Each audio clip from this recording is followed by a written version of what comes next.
Ano na nga ba ang nangyari kay Bronny James na hanggang ngayon ay patuloy pa ring bangko sa Lakers? Sinisisi na ba niya ang kanyang ama dahil maaga itong pinasok sa NBA instead magpa-improve muna ng todo sa college basketball? Bilang nova ang araw ni Bronny sa NBA, maraming tagahanga ang nagtatanong kung bakit hanggang ngayon ay limitado pa rin ang playing time ni Bronny James sa NBA. Sa kasalukuyan, ginagamit pa lang siya ng coaching staff bilang bench player na pumapasok sa mga sitwasyong mababa ang pressure. Isa sa mga dahilan nito ay ang proseso ng pag-adjust sa bilis at pisikalidad ng professional basketball kumpara sa college o high school level. Hindi pa ganap na nahahasa ang kanyang offensive skills para makipagsabayan sa mga veteranong gwardya, kaya't makatwira na unti-unti muna siyang hinahasa ng kanyang koponan. Bukod dito, dumaan si Bronny sa mahirap na yugto ng kalusugan matapos ang cardiac arrest noong panahon ng kanyang college career sa USC. Bagamat nakarecover siya, hindi maikakailang nakaapekto ito sa kanyang development at conditioning. Kailangang mas maging maingat ang mga coach at trainer sa kanyang playing time para maiwasan ang anumang panganib. Kaya't ang mababang minuto niya sa laro ay bahagi rin ng pagprotekta sa kanyang kalusugan.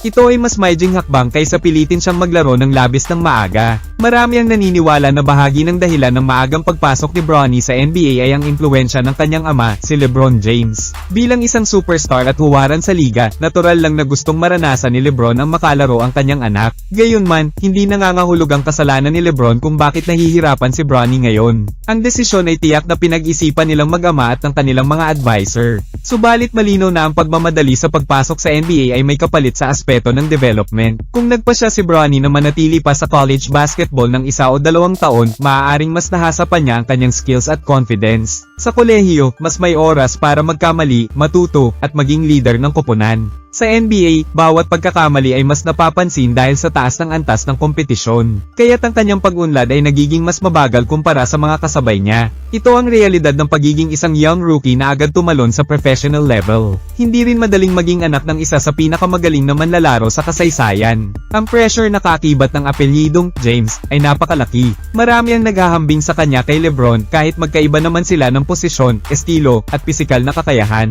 Dahil dito, bawat minuto ni Bronny sa court ay sinusuri ng publiko at media. Ang sobrang expectations ay maaaring makaapekto rin sa kanyang confidence at performance. Gayunpaman, hindi dapat mawala ng pag-asa si Bronny James. Maraming NBA players ang nagsimula sa limitadong playing time bago tuluyang sumikat. Kung patuloy niyang pag-iigihan ng kanyang shooting, decision-making, at defense, may posibilidad siyang maging solid rotation player sa hinaharap. Ang mahalaga ay ang kanyang determinasyon at kakayahang matuto mula sa karanasan. Sa murang edad niya, marami pa siyang oras para patunayan ang sarili. Ang sitwasyon ni Bronny ay isang leksyon tungkol sa tiyaga at tamang timing. Hindi laging mabilis ang pag-akyat sa tagumpay, lalo na sa liga na puno ng elite talent. Maaaring nagmadali nga ang kanyang kampo sa pagpasok sa NBA, ngunit maaari pa rin itong maging magandang karanasan sa kanyang paghubog.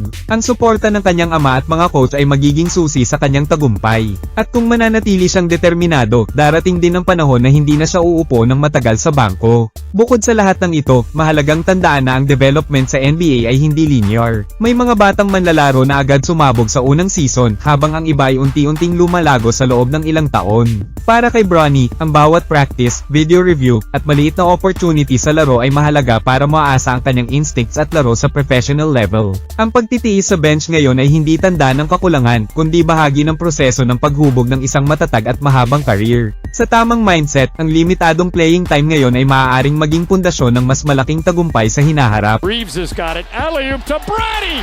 Slam dunk! Perfectly executed. Reeves on the alley, Bronny on the oop.